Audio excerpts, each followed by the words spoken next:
In today's video, I'm going to talk about how I grew from making $40,000 a year at a job that I hated to in 3 years growing to making $260,000 a year. Make sure to stay to the end of the video to learn more about how I got there. As it is with most things, there isn't really an exciting beginning moment, but there is a beginning. The beginning for me was that I worked at a job that I hated. I worked as a government contractor. I did not enjoy the position. I did not feel fulfilled, and I felt like I was being limited. I had always had an entrepreneurial spark, and I always believe, and continue to believe, that nobody can tell you how hard you're allowed to work. And I didn't like being limited. I was told at the first year of my position, less than that, 6 months into the position, that this was it. And a lot of people are okay with that. They're happy just sitting at their job mindlessly. It pays their bills, right? And for some of you, that's the right solution, and that's completely fine. But for others of you here, I know that you're in this position right now, and that's not enough. You want more, right? And so let me tell you about what I did. I did a lot of research. This was right when the pandemic had started, and I saw a lot of my friends get laid off. I saw friends that had been working for companies for 5, 8 years, and as I'm sure a lot of you remember, a lot of people got laid off, right? And I thought to myself, I don't want to work for a company, dedicate my life to them, and then at the first sign of trouble, they let me go. And so what I did is, luckily my position was, we were essential, right? So I thought to myself, all right, well, let's spend this time looking into our options, and let's make sure that what we pick is the right fit. And so after doing a lot of research, after looking on YouTube and just thinking about things, right? Because our world continuously changes. The last thing you want to do is go into a business that may be redundant in 5, 10 years. Now, for some people, that's fine. You go in, you start up the company, you sell it, you exit, boom, right? But for me, I wanted something that's more stable, that isn't going away anytime soon. And in fact, it's probably going to continue to scale. So in my case, I made the decision to start a junk removal company. And the reason I did that is because we live in a consumer-based society. We produce a lot of trash. Items are literally built to fail. Nowadays, when you purchase an appliance, for example, it tends to fail a couple weeks, a couple months after the warranty expires. A lot of the stuff that we buy from online websites, it's crap. It's literally designed to fail.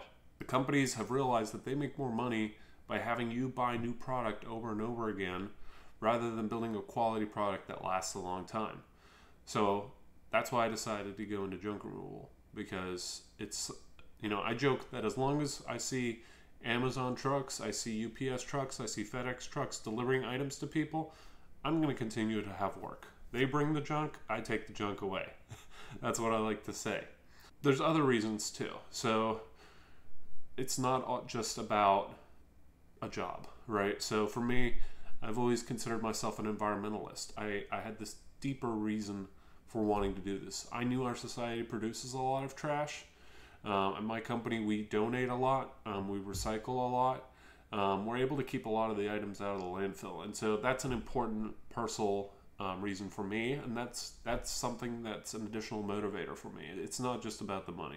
The problem is if you're just into the money, at least in my opinion, after you hit a certain amount, you're done. Your motivation is gone, you're burnt out, and you quit. But with something, in my case, being an environmentalist, it's something that's going to continue to give me passion, right? Another thing would be a lot of our customers are in a deeply emotional situation. Maybe they're going out of business, or they're downsizing, or they got a divorce, and there's a lot of emotion, and they need our help. And so I like to be there and help people. It's cheesy, you hear it all over the place, but really it is an excellent motivator. And at my old job, I felt useless. I felt like, if I didn't show up to work that next day, nobody would know that I was gone, right? And here, if I don't show up, it could have a major negative impact for the client. And it's just really nice to have customers thank you. It's really nice to, I actively encourage my customers to leave us Google reviews, Facebook reviews. It's really nice to, come home after a long day and see that somebody left you a new 5-star review. It's really nice to see that. But now let's get to the bit where I'm sure a lot of you are interested. So how did I go from $40,000 a year to $260,000 a year now in year 3? So it definitely wasn't easy. I think a lot of people gloss over being an entrepreneur, and you see people like Alex Hormozy, you see Gary Vee, you see David, and you see them just killing it, right? And that's freaking awesome. But what you don't see is the sleepless nights. You don't see the stress. You don't see the conversations at dinner time. Why didn't you make as much today? Or, the cancellations, right? There's a lot of stress. Working a 9 to 5 is a lot less stressful than being an entrepreneur. But working a 9 to 5, it also doesn't give you as much opportunity, in my opinion.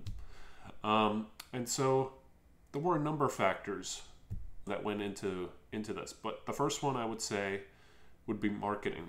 For me, I really jumped in head first into that. Basically right away, I realized that, hey, I use Google a lot. So I thought, I've always noticed the Google ads, and I thought, right, I'm gonna put myself on Google because there's high user intent, right? If you're looking for a service, you're probably gonna be on Google, or you'll be asking Facebook. But for me, it's Google. When I'm looking for a plumber, when I'm looking for an electrician, I'm on Google searching. So that's why I started immediately. I made a website. I hired somebody to make the website. I used Fiverr. I recommend it. It's a great starting point. You're not going to get the perfect website right away.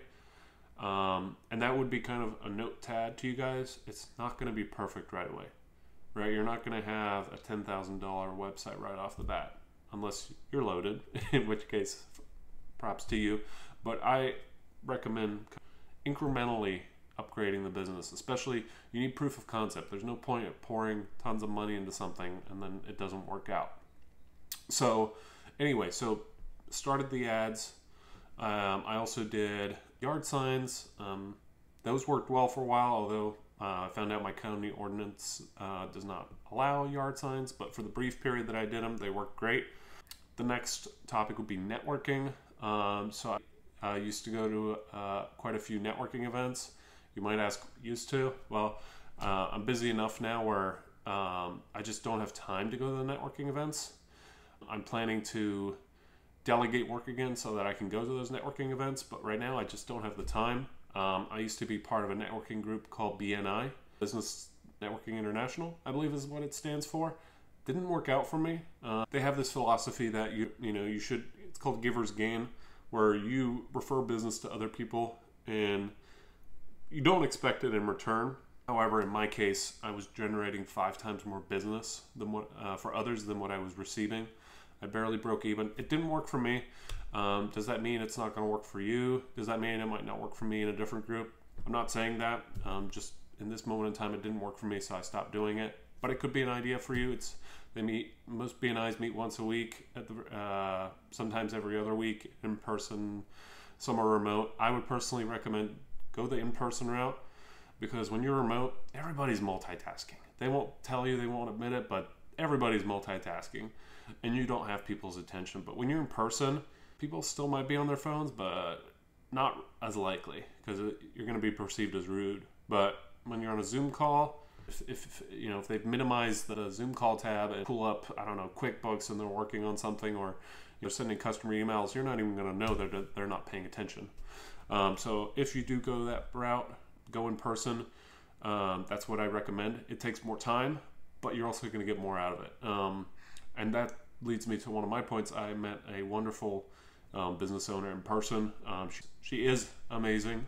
Chris, if you're watching this, you're awesome. She was kind enough to give me somewhere to park for my junk truck, a dump truck. Amazing. And we built a really strong relationship with one another. I refer her as much as business as possible. She helps me out. So it's really important to go to those networking events, especially in the beginning, and then when you're busier, then you try to outsource the work. And I'll talk about that in another video, the importance of outsourcing. But definitely attend those networking events. It's a great way to get to know everybody. That's the biggest challenge in the beginning, is nobody knows you exist, nobody knows who you are. So you need to go out there and preach to everybody, and first couple meetings, nobody's going to remember you. Then after a while, they are. I definitely recommend, for me personally, physical business cards didn't work. What I switched over to, I believe the app is called Blink or Slink. I can't remember off the top of my head. It's a digital business card. It's got a QR code. You basically put in all your information, create the card. Then you can just, people can just scan the code and it automatically saves your contact to their phone. Traditional business cards, I find people just threw them out. Again, if you want to get them, I guess get them. But for me personally, it didn't work out. The next topic I wanted to talk about would be the journey, the lessons that I've learned during the journey. So as I mentioned to you guys earlier, the internet really glosses over how hard it is to be an entrepreneur. And so when I did the research and started my junk removal company, I got business, but I was also very passive. So basically I quit my full-time job after a little while, once I saw that I was getting enough for my junk removal company.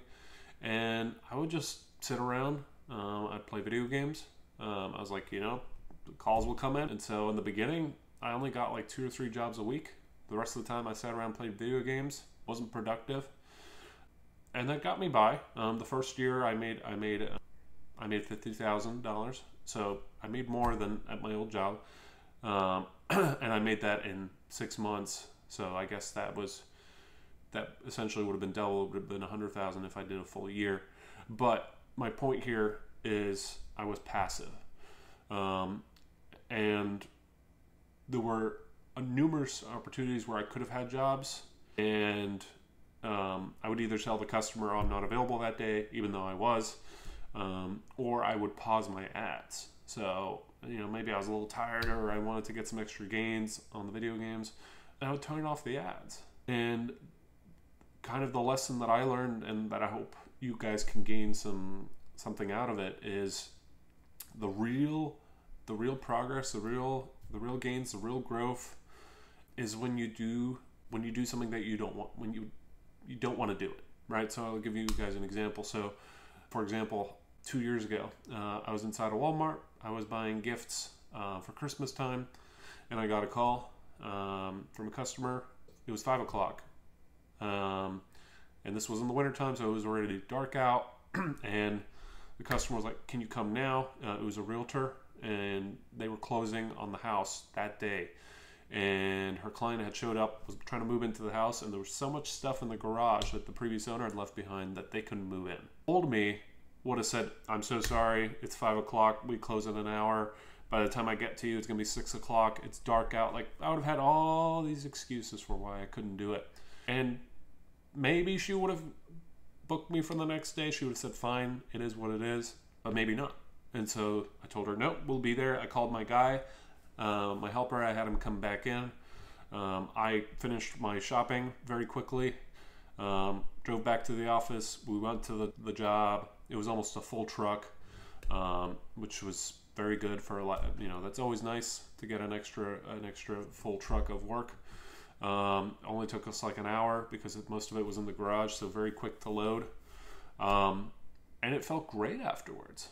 It felt freaking awesome. And it gets kind of addicting, honestly.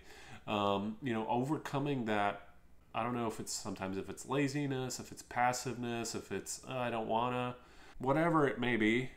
My advice is, if you really want to grow, if you really want to advance, if you really want to be happy long term and grow the business and get that financial freedom, whatever it may be, you gotta say yes when you don't feel like it. That's when you're really gonna make the real big progress. And so I encourage you guys to start down that path.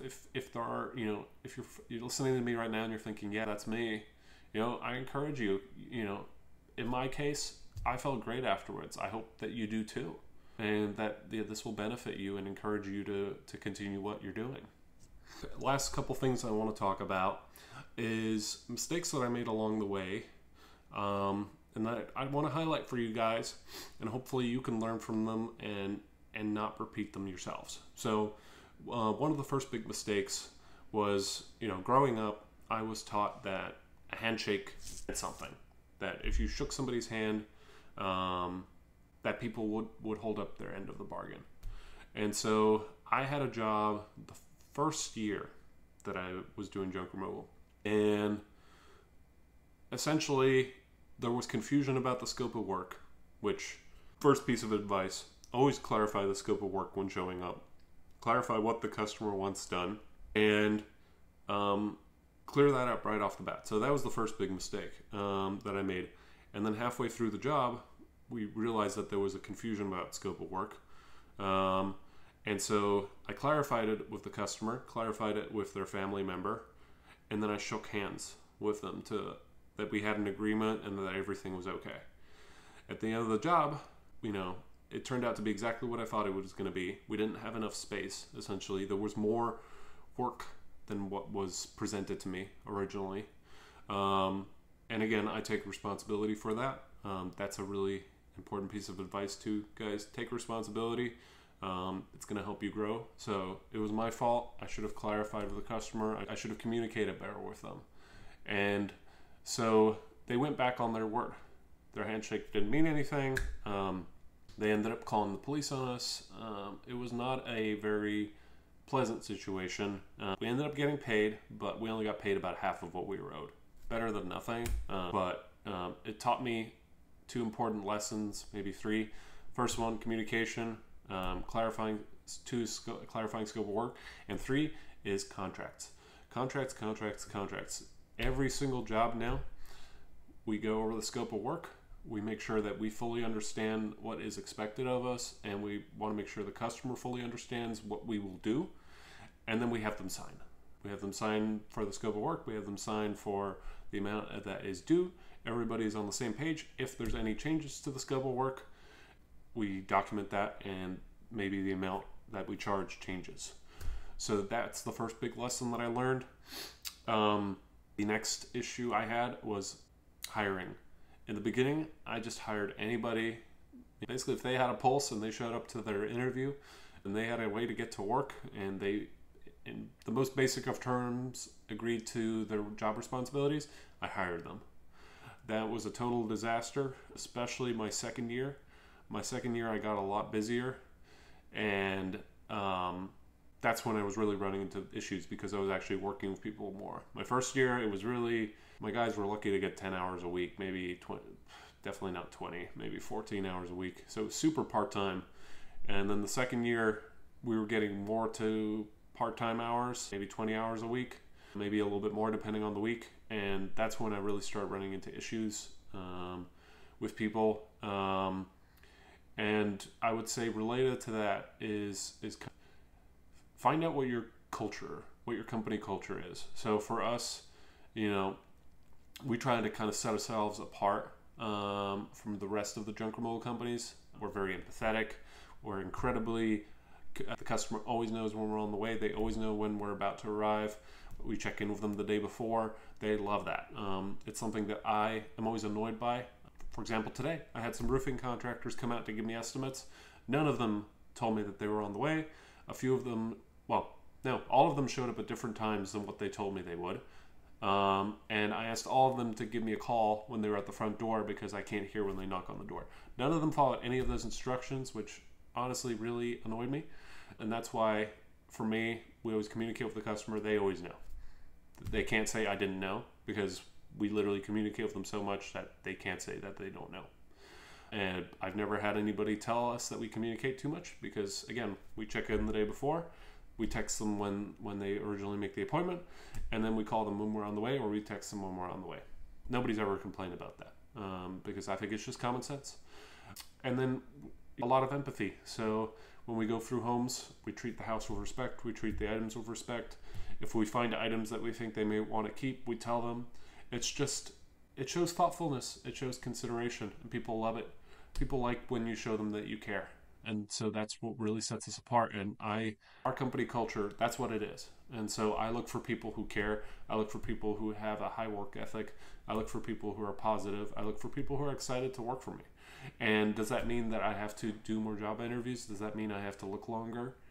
Does that mean that I've had to update my job requirements and my job postings? Yeah, absolutely. But I've got one guy right now who's phenomenal. I hope he stays with me for a long time. I had 2 guys last year who were pretty good.